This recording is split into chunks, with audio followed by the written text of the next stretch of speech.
eu vou Sim, achar que é um tipo de discriminação, mas outras sim, pessoas que têm o mesmo corpo que eu não vai ligar. é verdade. Então, não é legal a gente virar e falar, tudo é isso, tudo é aquilo, porque a gente está Ô, não está dando crédito àquilo que a pessoa sente. Sabe? Concordo. Então, cada pessoa sente de uma forma, cada pessoa pensa de uma forma. Pode doer Ô, para um, Isabela, pode não doer. É verdade. Fala comigo. eu tenho uma forma um pouco diferente de pensar, mas eu sou aberto ao diálogo, porque eu sei que eu não sou o dono da verdade, muito menos o dono da razão. Então, eu acredito que cada opinião seja válida. Sim, No meu caso, eu acredito que tenha faltado um pouco também de querer entender o lado do outro, porque, no caso, a gente está falando do que ocorreu no Big Brother, não foi? eu não sei muito bem da história, não deu tempo de eu ver isso direito, não, mas eu vi que teve um trem do cabelo mesmo. Não, sim. Nesse caso, a pessoa que foi intitulado, né, como racista, o Rodolfo, ele é uma pessoa que vem do interior e ele tem pouca instrução quanto a isso, tanto que ele já deu diversas entrevistas falando que o programa mudou a forma dele de pensar em diversos aspectos. E por ele ter essa pouca instrução e ter sido criado no interior, eu acredito que, de certa forma, ele estava meio que sujeito ao erro. Tanto que, se você for olhar, ele diversas vezes tentou pedir desculpas e o João, né? Ele não aceitou. Então, por que da mesma forma que o Rodolfo teria que entender até o limite que ele poderia Entendi. entrar, O mas ele cara não pediu soube, desculpa, né? Ele não aceitou. ele não quis Aham. nem escutar. Então, assim, por que ele não parou para entender? Poxa, o cara foi criado no interior com uma instrução diferente da minha, ele estava sujeito ao erro. Eu também Sim, posso Nisso eu estar algum concordo com o dia. Rafael. entendi. Nisso eu concordo com ele, que, tipo assim, Isso é super importante pelo saber menos pedir comigo é desculpa, né? assim, aconteceu, fala na hora. Não fica Uhum. depois remoendo para falar depois que o trem tá grande. Fala na hora, explica na hora. Se o cara pedir desculpa, você viu que é de verdade, aceita, não custa nada aceitar. Isso eu concordo com o Rafael. Também é importante, é tão difícil as pessoas, sabe, pedirem desculpa. Às vezes a pessoa quer pedir, mas não pede, né? Isso é uma coisa que muita gente tem que trabalhar, né? É tão difícil pedir desculpa. Oi, Isabela, Oi. tudo é pessoal, é opinião, mas eu penso É, que brincadeira é coisas agradáveis. Se ofendeu, para mim, eu acho que não é brincadeira. também acho. Ah, ninguém quer ser gordo, ninguém quer ser feio, ninguém quer ser. Todo mundo quer ser o melhor. Uhum, Ninguém escolheu ser daquele jeito. Então, uhum. se tá rindo de um cabelo que é feio, porque não é legal, então a gente tem que aprender a respeitar isso das pessoas. Todo mundo queria ser um médico, todo mundo queria ser bonito, mas a gente não escolheu. Uhum. Então, Mas, assim, ô, tem que professora, respeitar. a gente tem que conscientizar também que não existe cabelo feio, cabelo ruim. Tudo é cabelo. Sim, Tudo é cabelo. Hoje em dia tem solução para tudo. As pessoas que ficam nas brincadeiras de mau gosto e acaba vendo que não enxerga seu próprio umbigo. Igual eu vivo num mundo, tipo assim, a minha família tem gente que é negra, tem gente que tem um cabelo ruim, tem gente que é gordo. Meu marido mesmo é gordo. Eu odeio essas brincadeiras. Quando os outros ficam brincando com ele, eu mesmo já falo. Eu não gosto que brinca assim com ele. Eu não, aí eu falo alguma coisa com um parente meu que eu vejo que não é brincadeira, que eu não gosto, eu já pego e já falo. Agora, a pessoa pedir desculpa e a outra continuar remoendo, pode doer. Mas se a pessoa viu que foi sinceridade e pediu desculpa e continuou, para mim, é tipo assim, é uma tempestade num copo d'água, né? Se pediu desculpa, viu que era sincera, a pessoa não fez por maldade, beleza. Agora, eu não gosto dessas brincadeiras, eu acho essas brincadeiras muito feias. Portanto, que eu tenho, no meu derredor tem muita gente, no mundo de hoje em dia, igual a Maria fala, não tem ninguém igual a ninguém. Todo Uhum. mundo é É no mundo diferente. de hoje, não, gente. Ninguém é igual, né? Todos nós somos diferentes. Deus criou um só. Não tem ninguém que é minha cópia aí por aí. Não tem, nem sua, nem de ninguém, né? Somos únicos, né? Somos únicos. Nesses casos, eu acredito que, assim, vamos supor, para a gente que é homem, né? A gente chegar e falar assim, que nunca chamou, vamos supor, um amigo. Quem falar que não fez é mentira. Quem nunca chegou no amigo, qual é, viado?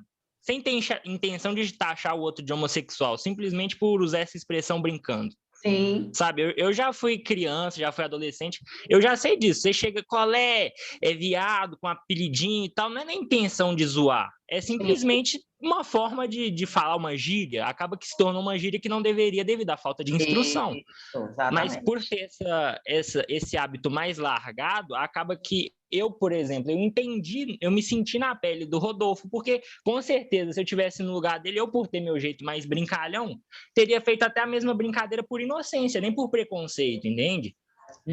Igual eu falei ontem com meu pai, ele também não liga se chamar ele de negão e tudo mais. Mas, igual eu falei com ele, é diferente de um amigo seu te chamar de negão e de uma pessoa que você não tem intimidade nenhuma de chamar de negão. São duas situações diferentes. Totalmente. Totalmente. São totalmente diferentes. Tipo assim, igual o Rafael tá falando, não sei o que lá, eu brinco com meus amigos. É totalmente diferente. Você tem uma intimidade com essa pessoa, você sabe até onde, qual é o limite dessa pessoa. Até onde você pode ir. Você sabe até onde você pode ir, até onde você não pode ir. Agora, você chegar numa pessoa que você não conhece, falar certo tipo de coisa, melhor ficar calado do que falar. Eu já não gosto muito de brincadeira e nem brinco com os outros, sabe? Porque eu tenho essa preocupação o tempo todo, assim, né? De como que isso vai chegar na outra pessoa, né? Então, vamos lá, deixa eu passar o videozinho para vocês. É um pouco confuso, mas é fácil de entender, tá? É interessante. Todo mundo tá vendo a tela, gente, escrito behaviorismo? Tá, não tá? Sim. Sim. Vou tirar aqui o som na caixa. Por que repetimos determinados comportamentos? De quais formas o meio social influencia a nossa conduta? Quais os fatores que favorecem a aprendizagem? Muitos aspectos do comportamento humano só começaram a ser explicados de maneira científica a partir dos trabalhos realizados pelos psicólogos behavioristas na primeira metade do século passado. E quando falamos em behaviorismo, na verdade, falamos em behaviorismos, no plural. Já no início do século XX, a psicologia behaviorista se ramificou em algumas vertentes que defendiam ideias com certas semelhanças, mas que também tinham divergências importantes. Dentre todos os behavioristas, os mais conhecidos foram, sem sombra de dúvida, John Watson, o fundador do behaviorismo metodológico, e Frederick Skinner, criador do behaviorismo radical. São duas abordagens que nos interessam nesse material. Mas o que as diferencia? Bom, o behaviorismo metodológico foi o ponto de partida da ciência behaviorista. Watson, seu fundador, estava interessado em estudar comportamentos reflexos e considerava que coisas como pensamentos e emoções não deveriam ser estudadas pela psicologia, pois eram fenômenos que não podiam ser observados. Já o behaviorismo radical de Skinner estava interessado em estudar o comportamento operante, muito diferente do comportamento reflexo.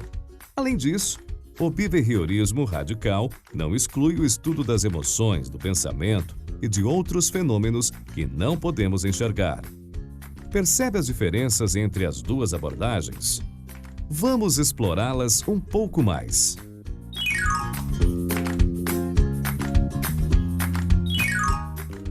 O comportamento reflexo é aquele tipo de ação que a gente não consegue segurar, como a salivação, o bocejo, o espirro. Esse tipo de comportamento foi muito estudado pelo behaviorismo metodológico, principalmente através de um processo chamado condicionamento reflexo. Sabe o que é isso?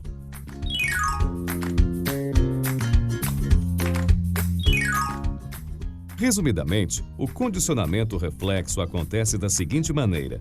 Primeiro, procure um estímulo que provoque uma ação reflexa em um organismo. Vamos pensar um pouco. Já sei, um bom estímulo pode ser um alimento que desencadeia a salivação num cão. O alimento é o estímulo, a salivação é a ação reflexa que responde a esse estímulo. Tudo bem. Agora, pegue um estímulo neutro, ou seja, um estímulo que não desperta nenhum comportamento no cão, como o barulho de uma sineta, por exemplo. Se toda vez que você oferecer alimento ao cão fizer barulho com sineta, com o passar do tempo, ele começará a salivar simplesmente ao ouvir a sineta, mesmo que nenhuma comida lhe seja oferecida. O som da sineta, que era um estímulo neutro, virou um estímulo condicionado, ou seja, um estímulo capaz de desencadear aquele comportamento de salivação que antes só era eliciado pela comida. Esse tipo de condicionamento era o tipo de fenômeno estudado pelo behaviorismo metodológico.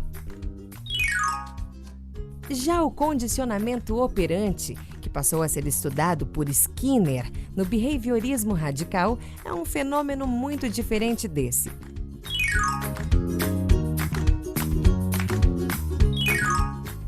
No condicionamento operante, primeiramente um organismo emite um comportamento. Por exemplo, uma pessoa conta uma piada numa festa. Se, em consequência, alguém achar a piada engraçada, provavelmente o contador de piadas contará mais piadas em ocasiões semelhantes. Isso acontece porque a consequência gerada pelo comportamento de contar a piada foi uma consequência reforçadora.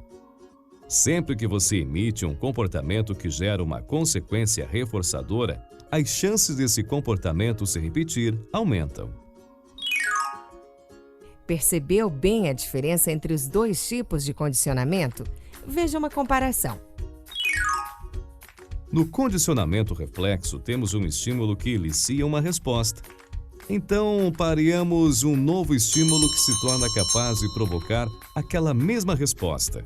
No condicionamento operante, não há estímulo algum desencadeando comportamentos. Não há sinetas nem comida. Aqui é o organismo que opera, ou seja, emite um comportamento. Quando esse comportamento gera consequências reforçadoras, tais consequências aumentam as chances do comportamento se repetir. Note que são processos muito diferentes. Peraí, gente, Hoje é o propaganda. melhor dia da minha vida. Fiquei com a vaga.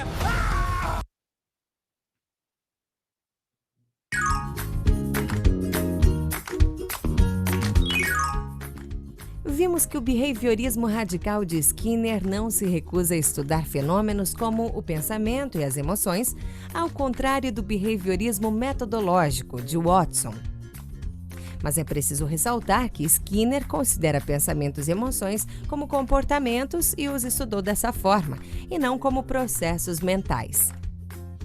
Além disso, não se deve acreditar que os pensamentos, as emoções, a mente ou o cérebro geram comportamentos nas pessoas.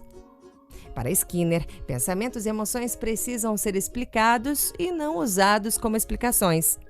Atribuir a origem do comportamento a esses eventos pouco conhecidos é um tipo de criacionismo. Vejamos as palavras de Skinner.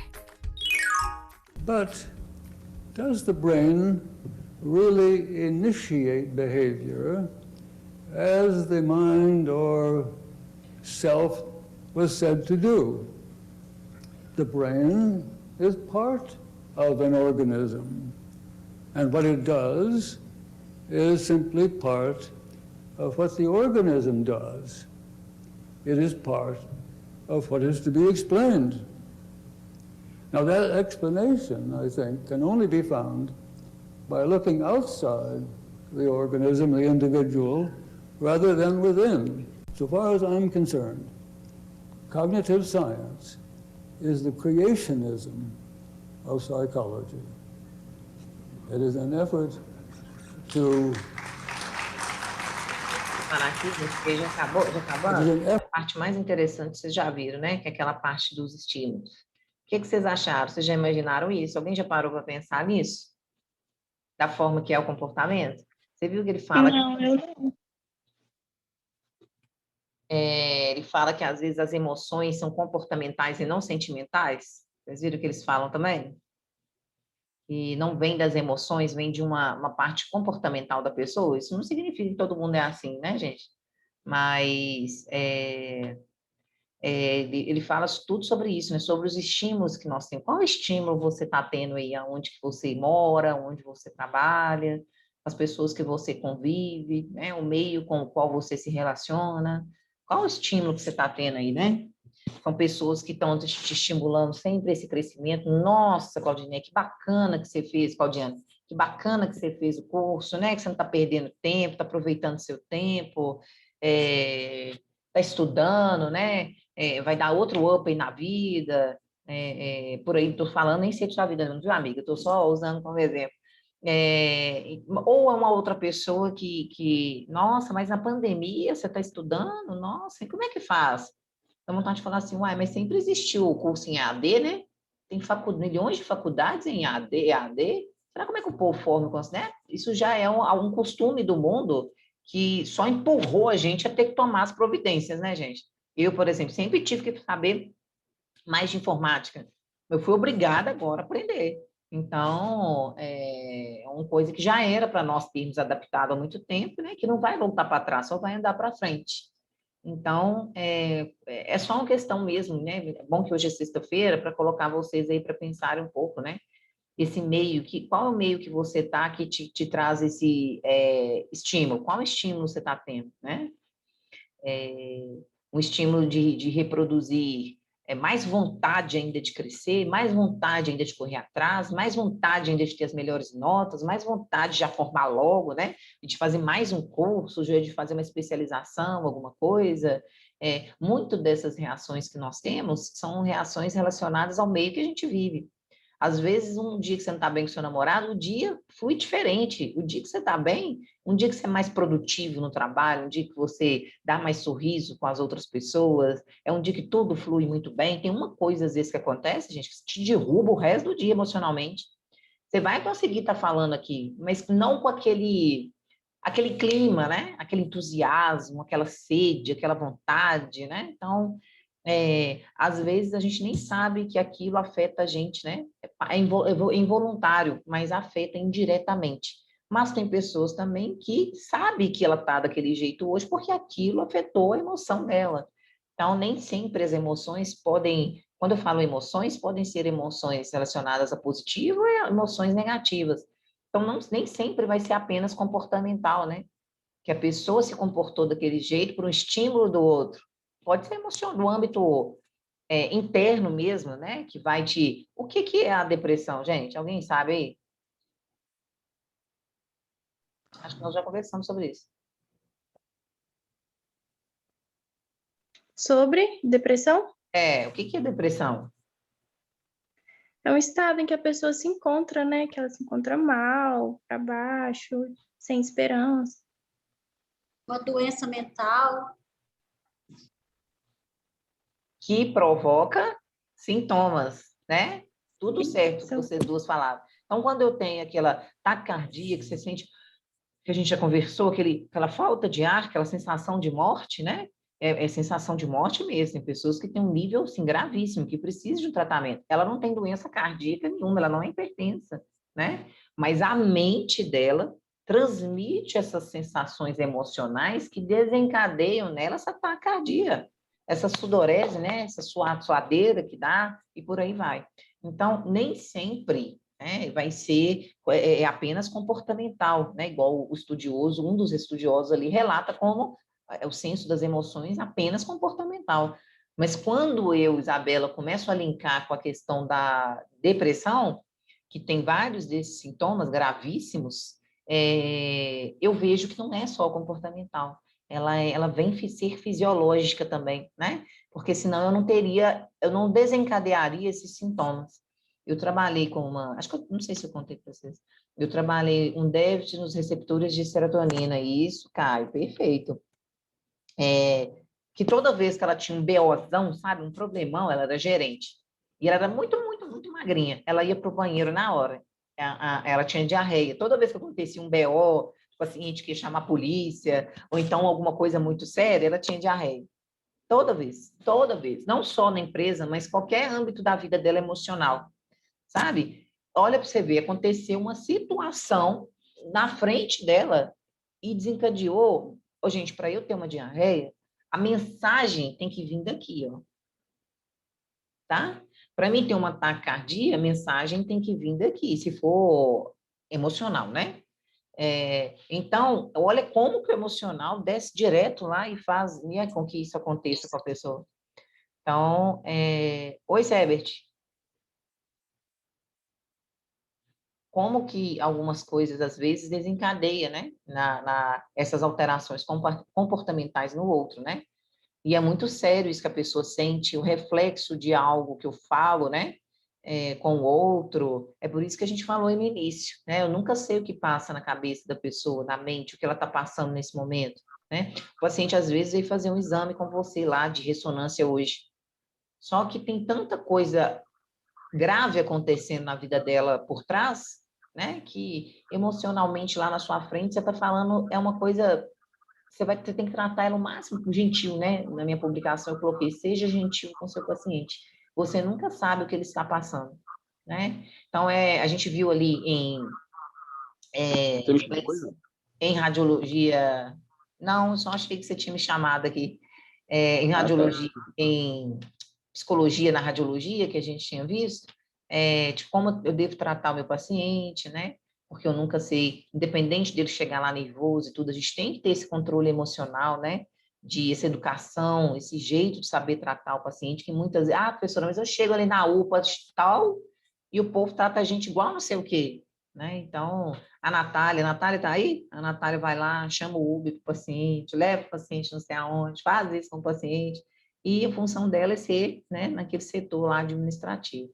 Então, É porque também tem vezes que se o paciente já chega ruim para a gente, da forma que a gente trata ele, às vezes a gente vai piorar ainda mais a situação da pessoa, né? E piora, né, gente? Não tem jeito. A pessoa, quando ela está dentro de um serviço de hospital ou laboratório, ela está indo olhar alguma coisa da saúde dela. Nem que seja exames de rotina, mas naquele exame de rotina, pode ter uma notícia ruim que ela nem imaginava ter, né? Ou uma pessoa que está fazendo um tratamento, vai fazer uma tomografia com você para ver se o tumor reduziu de tamanho, né?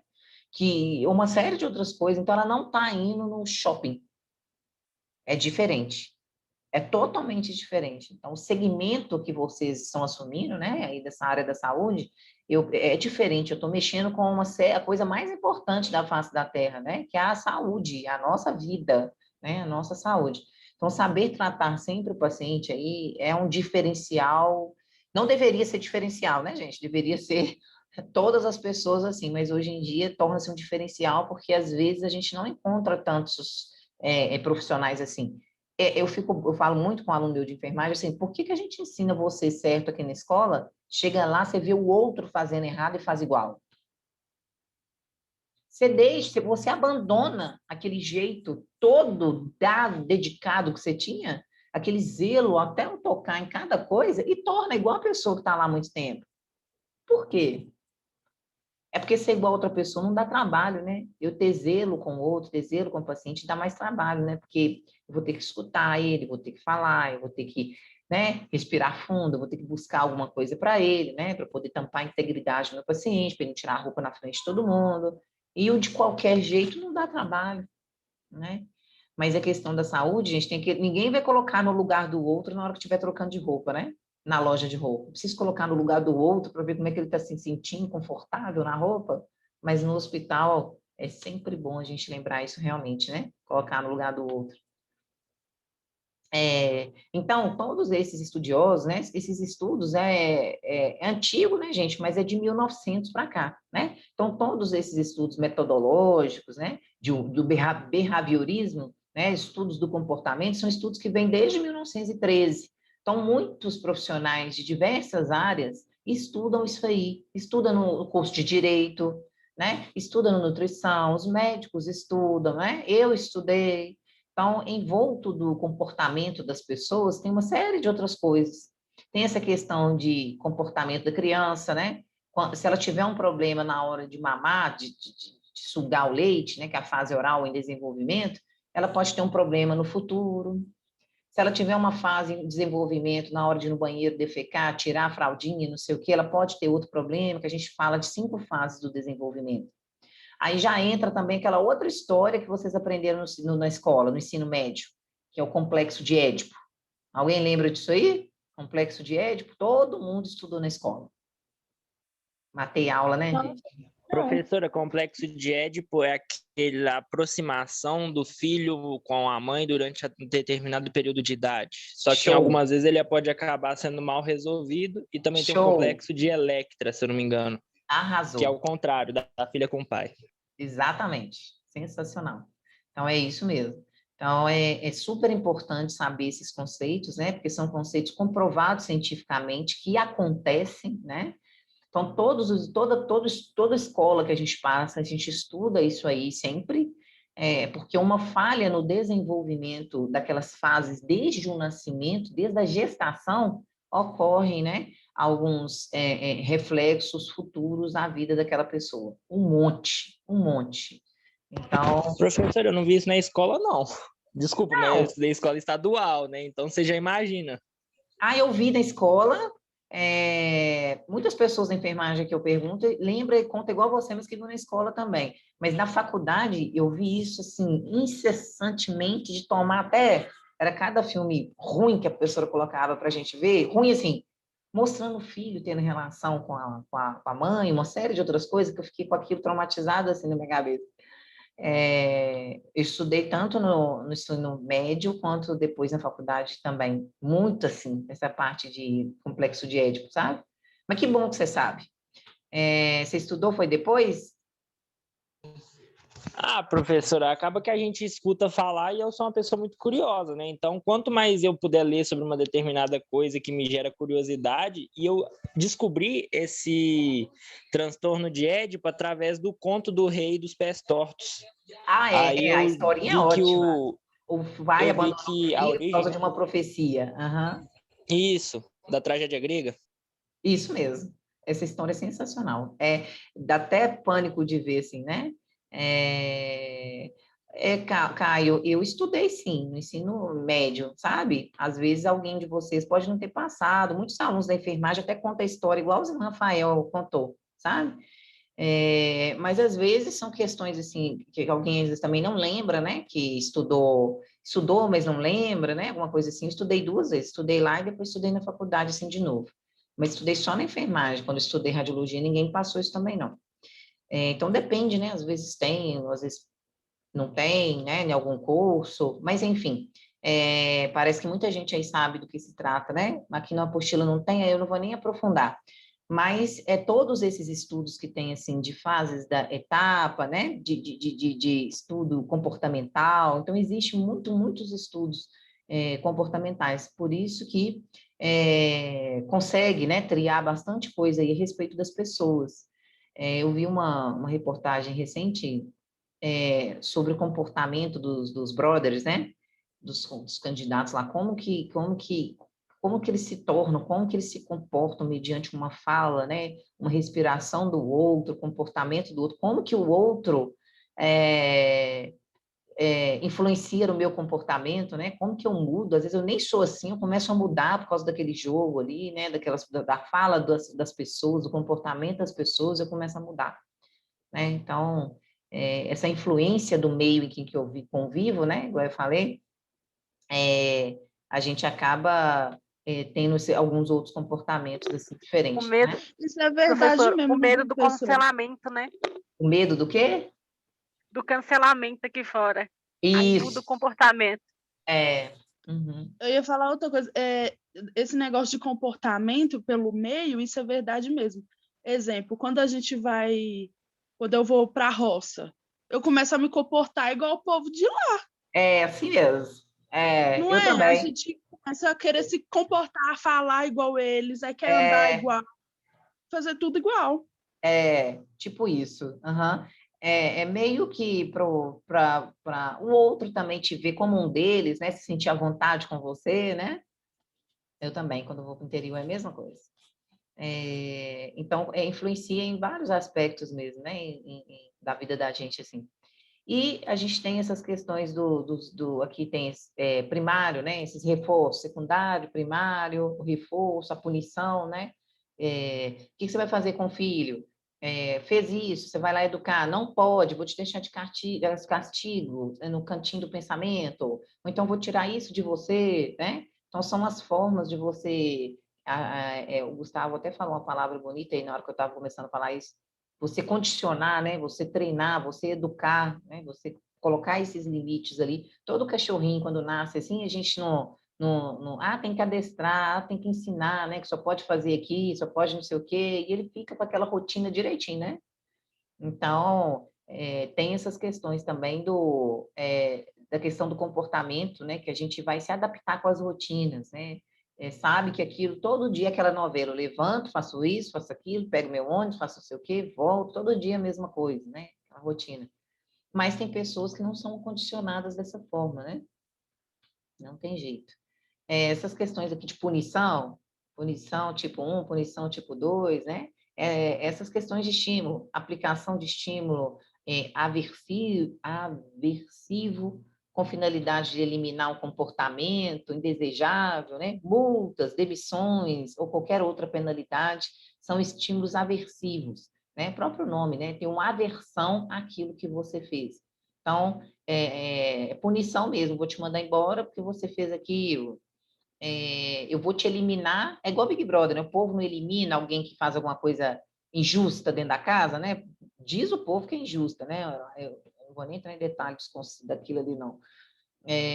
Multa, eu não ganho uma multa, né? Porque eu estou com celular, isso pode matar uma pessoa, bater um carro, prejudicar. Então, são estímulos de punição. Tem gente, tipo igual eu, assim, que depois que ganha uma bordoada dessa de R$ 297, não faz mais, não. Porque dói demais, né, gente? Você ri, né, Claudiane? Nem esqueci do valor, porque dói tirar um valor desse para o governo, sabe? Então, a gente acaba se policiando mais nas coisas, né? Para não tomar outra dessa. Então, por isso que são chamados de punições tipo 1. Vai me educar? Eu, Isabela, me educou, mas tem gente que nunca se educa, né? Toma uma multa, toma outra e por aí vai. Então, depende, né? A punição tipo 2 é aquela que de um estímulo reforçador visando a eliminação de um comportamento indesejado.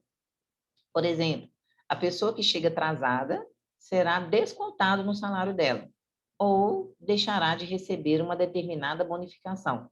Então, a gente vê bastante esse tipo 2 também como punição. Toda empresa é assim, viu, gente? Pelo menos as que eu trabalhei.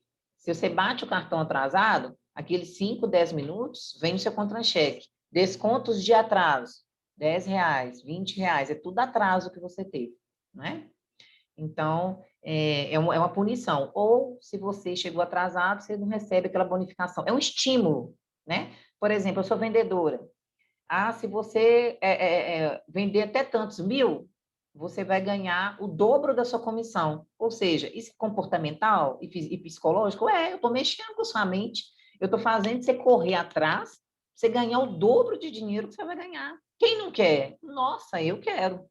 E as empresas condicionam muito isso para o colaborador hoje. A maioria, viu, gente? Se o colaborador não apresentou atestado nesse mês, ele tem uma bonificação de X. Às vezes, a empresa não consegue dar em dinheiro, mas dá em reconhecimento. Tipo assim, uma vez por mês tem uma comemoração, que vai ser na Unimed tem isso. Uma vez por mês, eles valorizam um colaborador de todos os setores. Um que não chegou atrasado, não teve nenhuma pontuação, recebeu elogio no saque, o que mais que tinha? Tem um nome também esse dia do colaborador tem um nome, café com a presidência, você tem direito de tomar café com a diretoria, mas só vão os colaboradores destaques. Aí cada coordenador de cada área super, Emerson. Quando eu estava saindo da Unimed, estava começando a entrar isso. Mas esse café com a diretoria foi no Life Center que eu aprendi. Há 16 anos atrás, que eu trabalhei no Hospital Life Center como enfermeira de madrugada. E tinha o café com a diretoria. A coordenadora do setor, cada setor, do bloco indicava o melhor colaborador de destaque naquele mês. A do CTI também indicava. Então, eram poucos, né? Tipo, eram 5 colaboradores que tomavam café com a diretoria. E ela podia falar o que ela quisesse lá, era o momento dela, mas eram pessoas referências. Agora, na Unimed já tinha era uma sexta no final uma sexta no mês que acontecia esse evento, sabe? Ele recebia uma homenagem da diretoria, recebia um diploma de colaborador destaque, todo mundo tirava foto, era uma homenagem para esse colaborador, porque a diretoria não tinha dinheiro para te bonificar, né? Mas te fazia algo que te... E isso, gente, funciona demais. Por quê? Quem aí não queria receber um diploma? Eu estou até com um diploma aqui, que eu fiz um curso online que eu mandei imprimir essa semana. Deixa eu botar aqui. Aqui, ó, certificado Corém. Quem não quer receber um papel do Hospital X, né? Importantíssimo, que eu fui colaborador referência. pode colocar no seu currículo, né? Premiação de colaborador referência em 2021 do Hospital X, imagina. Para você ser um colaborador de destaque nessa empresa, que é, com certeza, né? Você tem questões comportamentais, questões técnicas, um monte de outras questões. Então, e o colaborador, cada vez mais, ele queria ser melhor, gente. Você tinha que ver. Sim, mas tem vezes que a empresa não tem o valor para tirar de outro lugar, né? Então, ela criava essas homenagens e, da mesma forma, ela estimulava. Aí, no outro mês, outro era melhor, né? Mesmo sendo essa aula de psicologia com vocês, ela é totalmente teórica, né? E a aula de rotinas já dá para a gente fazer uma aula prática, né? PCR e tal. Eu crio artifícios para poder estimular vocês com vídeo sempre, né? Ou nem que seja um motivacional, alguma coisa assim.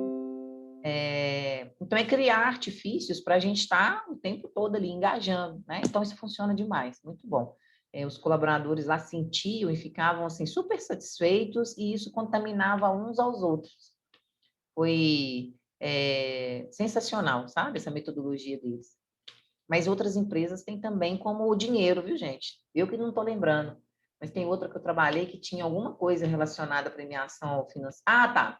Se você não... como é que é? Alguma coisa de atestado. Se você não entregasse nenhum atestado, você não ia...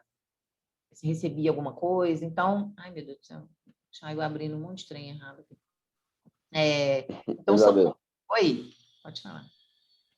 Lá na empresa onde eu trabalho, eles te dão tipo um cartão de alimentação, sabe? Você não perde o cartão de alimentação. Ah, que top. É tipo isso, eu que não estou lembrando para explicar como é que eles faziam. Tem relacionado a isso também. Um mega...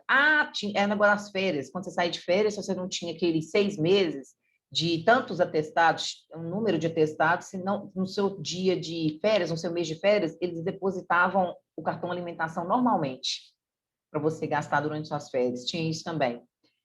Muita coisa que tem que dar para fazer, sabe? Muita, para poder estimular, né? O colaborador a manter ali. Deixa eu tirar esse rabiscado aqui. A meta, né, gente, já é um estímulo para todos nós, né? Então, o que vocês aí, como estudantes, têm feito de meta? Alguém colocou alguma meta para vocês? Vocês para vocês mesmos? Vocês têm a meta da escola, né? Vocês têm a prova de 60 pontos, vocês são obrigados a cumprir ela, né? Mas a escola impôs em você, né? E você não vai alcançar os 60 pontos, você vai ter que fazer recuperação, né? E por aí vai. Mas e para vocês, como estudantes, vocês colocaram alguma meta? Eu coloquei. Adoro meta. Pode Pode falar? Se for sigiloso, não tem problema, não. Alguém pode falar? Não, para mim não é sigiloso, não. Eu quero tirar no mínimo 9 em todas as provas. Arrasou, parabéns. Professora, dentro da escola, minha meta, tipo assim, tem metas externas também, mas dentro da escola a meta é 10, né? Eu fiquei bem com raiva quando tirei 9 em comunicação gerencial, mas acontece. Acontece, mas tem que ficar mesmo, para você se cobrar ainda mais, tá certo? Você tem que se igualar ao que tá menos, né? Nem falar assim, igual meu menino fala comigo, mas teve gente que tirou 5, mas tipo assim, você não tem que olhar para quem tirou 5, você tem que olhar que você não tirou uma nota boa, tem que olhar para frente, tem que olhar para cima.